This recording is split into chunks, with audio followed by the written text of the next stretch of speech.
Ito,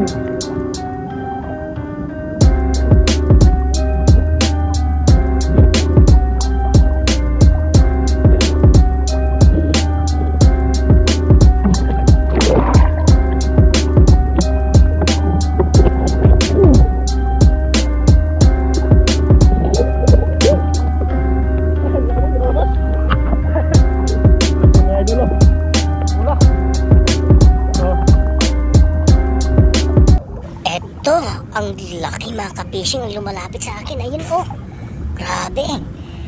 Ang dami nila oh. Alin kaya ang uunahin ko dito? Ayos, medyo malinaw yung tubig oh. Yun yung mga isda. Yun malaki. Yun po. Ang bibilis nila mga ka-fishing.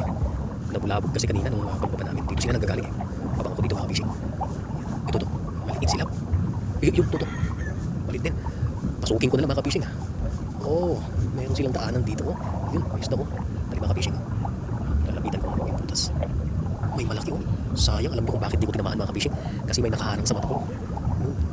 Hindi ko makita ng gusto kaya hindi ko tinamaan.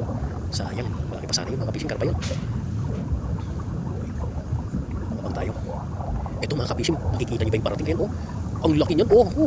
Bakit hindi ko tinamaan mga ka-fishing? Kasi humihinga ako dito. Ayun oh, sayang, lumapit ng gusto yung malaki. Pero humihinga ako dito, yun oh. Nasagi pa yung pana ko oh. Yun, nandun na siya, ang laki mga ka-fishing. Sayang, di ba, dami naman nila oh. Ayun na sila oh. Ito, oh, ang dami na lang. May dalang malaki. Alin kayang uunahin ko? Ito na lang mga ka-fishing. Yan oh. Mas malaking nasa likod niya pero tinamaan ko rin nasa harap kasi biglang matakot na sa akin. Aalis na lang bigla, di wala na. Yun. Dali mga ka-fishing, hinga muna ako bago ko kunin. Yun. Ang dami nila oh. Kasi daanan nila itong pwesto ko mga ka-fishing kaya kasi lipa kami sa bahay. Medyo kulang pa yan. Ang dami nila oh. Mga silap yun oh. Ang daming nakatambay oh. Kasi gusto nilang tumawid mga ka-fishing pero nakaharang ako sa tawiran nila. Yan, isang grupo mga ka-fishing. Yan o, natakot. Takot sila sa akin. Ito, yung mga tipong mahuhuli mga ka-fishing. Yan o, curious ba? Yun. Oh, yan, hindi umaalis eh. So, madaling target yung mga ganitong klase mga ka-fishing. So, nakahuli ulit tayo. Good size yun mga ka-fishing. Dali kunin ko. Underwater cam natin. So, abang tayo. Gusto pa rin tumawid ng mga to. Yan. Yun, to. Silap mga ka-fishing. Pas muna tayo sa silap. Uy, may parating oh. Ito yung mga tipong makukuli mga ka-fishing. Ayan oh, dire-diretso lang. Parang yung mga nakamotor minsan, dire-diretso lang.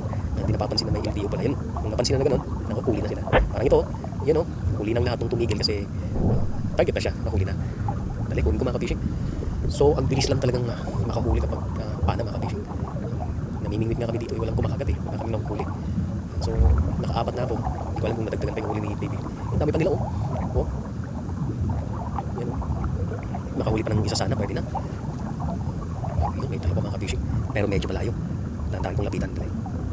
Yun, ay wala, napansin na ako mga ka-fishing. Kunting galaw ko lang to, alis na mga yan. Ito, grupo. Diretso lang mga ka-fishing. Pag ganito, pag ang gagalaw na gano'n. Yun, nakatapat na sa pana ko. Bakit hindi ko tinamaan? Kasi may malaki sa side mga ka-fishing. Yan o. Yun, doon ako nakatingin pero wala. Natuloy akong nahuli. Yun, okay. Tama na yun mga ka-fishing. Isa po ka, netbag lang yun mo. Hayuan isa. Yeah, kuha mo hayuan. Kasagaran mo pidanga mo no.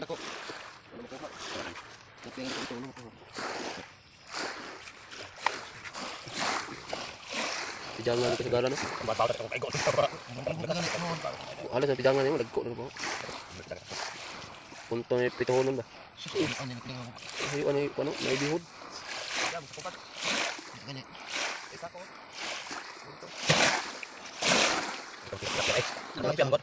Ayan tilapia niya. Sagaran na pijanga niya. Sagaran pijanga.